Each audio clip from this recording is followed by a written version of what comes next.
परंतु या जरांगेने जे काय नाटक चालू केलं आणि जरांगेसाठी शरद पवारांनी जी काय मीडिया विकत घेतली ना, त्याच्या दावणीला बांधली आहे जरांगेच्या, तेव्हापासून सर्वसामान्यांचा विश्वास उडाला हो पत्रकारितेवर. हा, त्याच्यामुळं कारण दिसतंय, उघड्या डोळ्याने आम्ही बघतोय, धडधडीत माणूस दररोज खोटा बोलतो, परंतु एकाही पत्रकाराची त्याला प्रश्न विचारण्याची हिंमत होत नाही की तुम्ही तर काल असे बोलले होते आणि आज असं बोलताय. हा माणूस म्हणतो मला राजकारण करायचं नाही, हा माणूस म्हणतो मी राजकारणासाठी आलोच नाही, हा माणूस म्हणतो की लाठीचार्ज झालेले आहे, आमच्या आया बहिणींची माती फोडलेली आहेत, आणि हाच माणूस म्हणतोय की राजकारणाचं उमेदवारीचं हे गणित जे आहे हे मी 13 महिन्यापासून आम्ही ठरवलेलं आहे, 13 महिन्यापासून आम्ही गणित करून ठेवलेलं आहे. म्हणजे हा याच्या तोंडाने कबूल करतोय की मी आरक्षणासाठी हा लढा उभारलेला नाहीये, मी हा लढा उभारला होता हा राजकारणासाठी, हा तुतारी गटासाठी, आणि त्याच्यामध्ये मी सक्सेस झालोय, हा त्याच्या तोंडाने सांगतोय. परंतु एकाही पत्रकाराला मजाल की त्यांनी प्रश्न विचारावा, अजिबात नाही. पत्रकारांनी फक्त ही ही ही ही करावं, त्याने काहीतरी घाण गलिच्छ बोलावं आणि पत्रकारांनी त्याच्यावर ही ही करावं.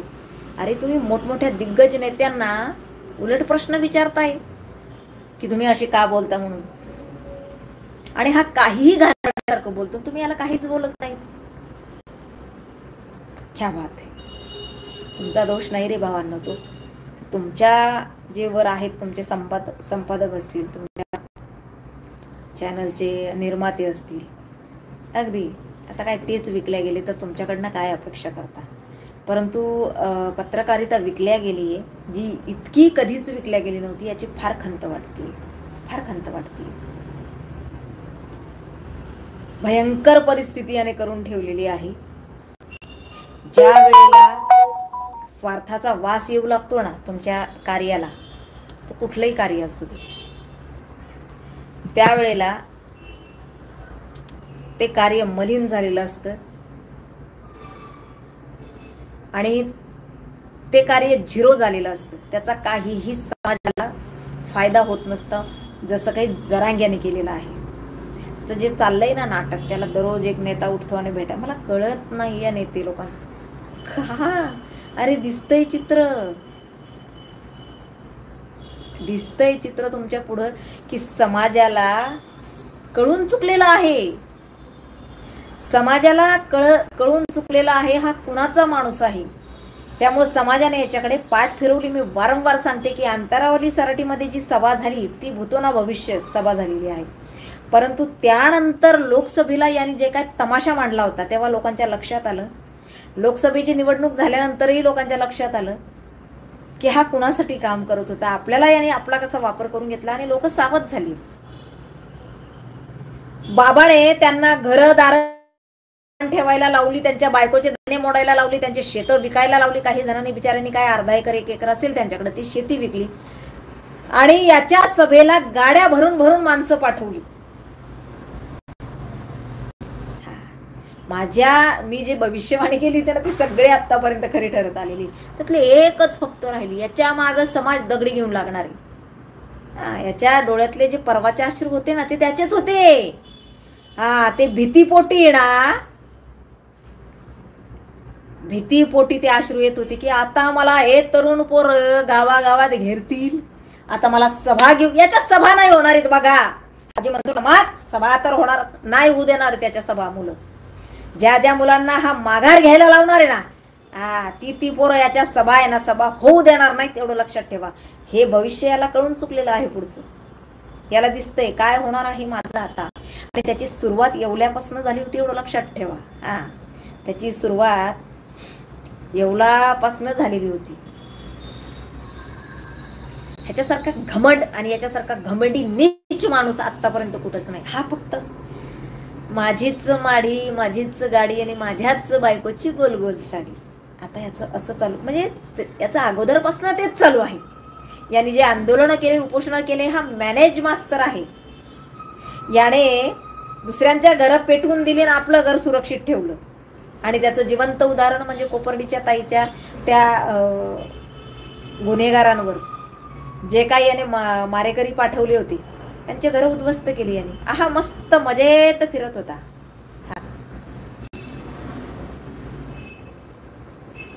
या अशा मूर्ख माणसाच्या लक्षात घ्या 2.5 वर्षात आपली काय हालत करून ठेवली. 5 वर्ष कार्यकाळ हा फार मोठा आहे. शिंदे साहेबांचे उपकार आपल्यावर की त्यांनी बंडखोरी केली आणि पुन्हा युती सरकार आलं. अन्यथा यांनी आपल्याला सळो का पळो 5 वर्षात मध्ये भिकेला लावलं असतं यांनी आपल्याला. लक्षात ठेवा किती त्या देवाचे उपकार की त्या शिंदे साहेबांना बुद्धी सुचली आणि ते 40 आमदार घेऊन ते फुटलेत. अन्यथा भयंकर परिस्थिती आपली आत्ता निर्माण झालेली असती. लक्षात घ्या भयंकर परिस्थिती निर्माण करून ठेवली असती यांनी. त्यामुळं नको रे बाबा, मला सगळ्यांना विनंती आहे, नका नका नका नका नका. अरे आणि नमाज पठणची स्पर्धा घेत होता आणि मंदिरांना याने ताळे लावले होते, मंदिरांना लॉक लावून ठेवलं होतं आणि नमाज पठणचे स्पर्धा घेत होता हा माणूस उद्धव ठाकरे. ज्याने हिंदुत्वाला तिलांजली दिली आहे त्या 2.5 वर्षात मध्ये, ज्याने जिथे तिथे हिंदुत्वाचा विषय निघेल तिथे तिथे त्या लोकांना याने संपवण्याचा प्रयत्न केला. अनंत करमुसे कोण होता? भिडे गुरुजींचा कार्यकर्ता.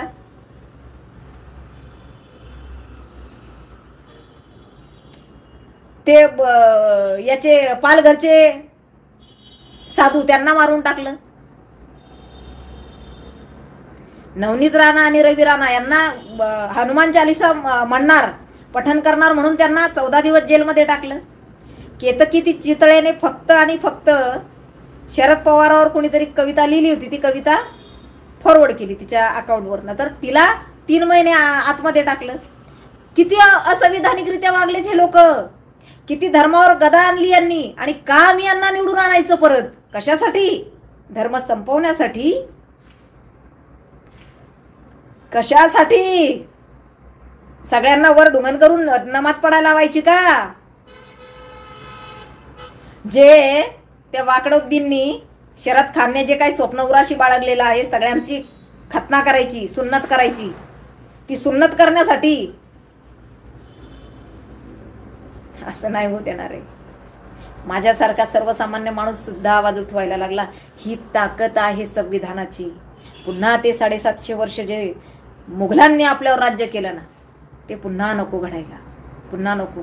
750 वर्षानंतर माझ्या शिवछत्रपतींनी जे काही हिंदवी स्वराज्य स्थापन केलं, त्या हिंदवी स्वराज्याला 70 वर्षात मध्ये तिलांजली देण्याचं काम काँग्रेस सरकारने केलं. परंतु आपण मात्र झुकलो नाही. आपलं हिंदुत्व आपण संपवू दिलं नाही. आपण टिकवण्याचा प्रयत्न केला. परंतु आता मात्र त्यांच्या गळ्यापर्यंत आलेला आहे. आणि त्यांनी साम दाम दंड भेद असं म्हणून नाही का उतरलेले ते. शरद पवारांनी जितका पैसा साठवून ठेवला असेल त्यातला काय कणही गेला नाही.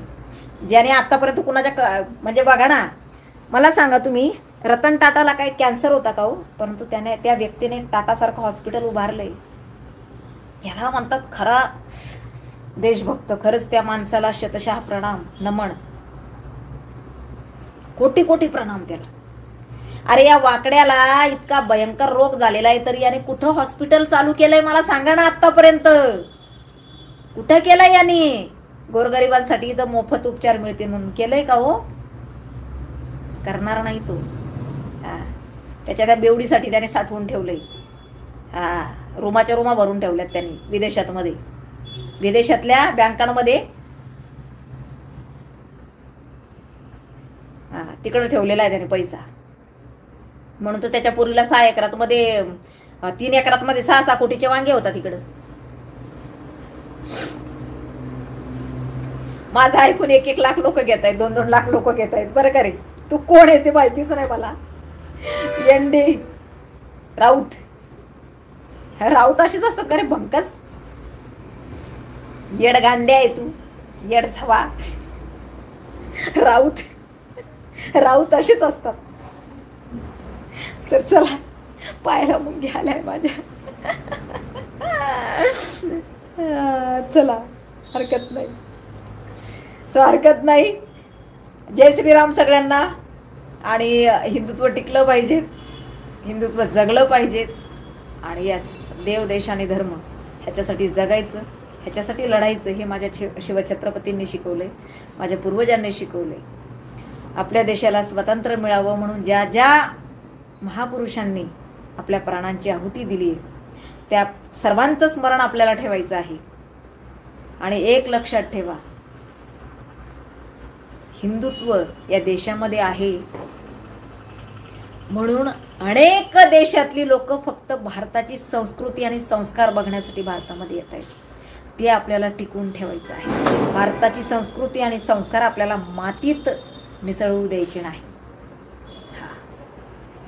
त्यामुळं हे लक्षात ठेवा. आणि जाता जाता एक सांगते, काय झालं माहिती का, हे जे येत आहेत ना 90 मारली का अमकं केलं का, हे 90 वालीचे कार्यकर्ते येतात. हे सगळे सुप्रिया सुळेचे कार्यकर्ते. त्यांना माहिती आहे त्यांची ताई कशी वागत असते. परंतु अरे बाबांनो, तुमची ताई आहे म्हणून सगळेच तसे वागतील का? नाही रे. आता बघा ना, त्या निलेश लंकेच्या तिथं गेली ताई, आणि तिथं गेली त्या सभेला निलेश लंकेच्या तिथं त्याची बायको उभी राहणारी म्हणतात आता. आणि तिथं जाऊन ताई आहे ना, ते निलेश लंके एक बोलतं, त्याची बायको एक बोलती, ताई करती नाव घ्या ना, उखाना उखाना उखाना घ्या, उखाना नाव नाव नाव नाव. ते काय बोलतं त्या बाईचं, अरे दिवसा पण पिऊन जावं का माणसाने? नाव घ्या, नाव नाव. आणि ते म्हणतं निलेश लंके, ताई तुम्ही हेलिकॉप्टरने आला काही मनाने? ताई मला फरकच कळत नाही त्यातला. ताई करते नाव घ्यायचं, नाव नाव. काय चाललंय?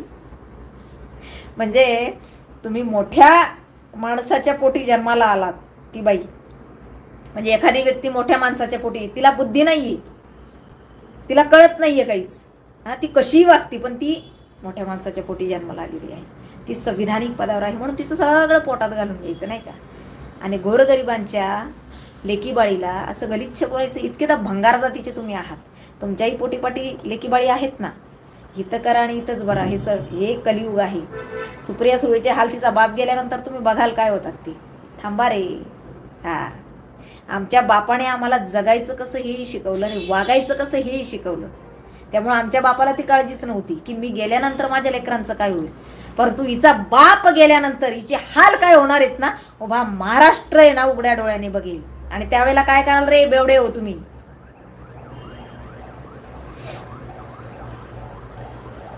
काय कराल त्यावेळेला? घोडा मैदान लांब नाही, थांबा. लवकरच कळेल काय काय घडणार आहे ती. तर पुन्हा एकदा सांगते की बाबा तुमच्या आता ताईला सांगा, दिवसा डवळ्या पण पिऊन जात नको जाऊ. त्याला निलेश लंकेच्या तिथं पार चव घालवली. त्याची बायको एक बोलती निलेश लंकेची, निलेश लंके एक बोलतो आणि ही मधीच बोलती नाव घ्या, नाव नाव घ्या, नाव. ही काय तिथं होम मिनिस्टर खेळायला गेली होती का? नाव घ्या, नाव. आणि अशा लोकांना निवडून द्यायचंय का? हो, काय करताय ते? समाजाच्या समस्या काय, समाजाला काय हवंय, त्यांच्या गरजा काय आहेत ते तिला सोडून आणि नाव घ्या, नाव. हेच जर मला सांगा तुम्ही एखादं भाजपच्या याच्यातल्या लोकांनी केलं असतं, पक्षातल्या लोकांनी किती आउटरोल केलं असतं, किती मूर्खपणा सगळा या लोकांनी लावला. आणि नावं कोणाला ठेवतायत? भाजपला, युती सरकारला. अरे काय, अरे मी घरात बसून एवढं काही करते ना, तुम्हाला रस्त्यावर उतरून पण करता येत नाही. हे जे मी अर्धा तास येते ना, हे तुमच्या डोक्याचे ना खेळणे होतात. पर खेळ तुमच्या डोक्यात आहे ना. तुम्ही दारू पिऊ पिऊ मला कमेंटी करताय. तुम्हाला पैसे पाठवलेले असं पी दारू आणि कर कमेंट, पी दारू आणि कर कमेंट. हे काय असले येत आहेत? चला, माझ्यामुळे तुमचे घरं चालू आहेत कुठेतरी नाही का, चहा पाणी भागते, तुमचा दारवांच्या खर्च भागतायत माझ्यामुळं. त्यामुळे उपकार माना माझे की माझ्यामुळं बरेच जण काय माझ्यामुळं बऱ्याच जणांना रोजगार मिळतोय. हरकत नाही. माझ्या हिंदुत्ववादी भावा बहिणींना जय हिंद, जय महाराष्ट्र, जय हिंदू राष्ट्र.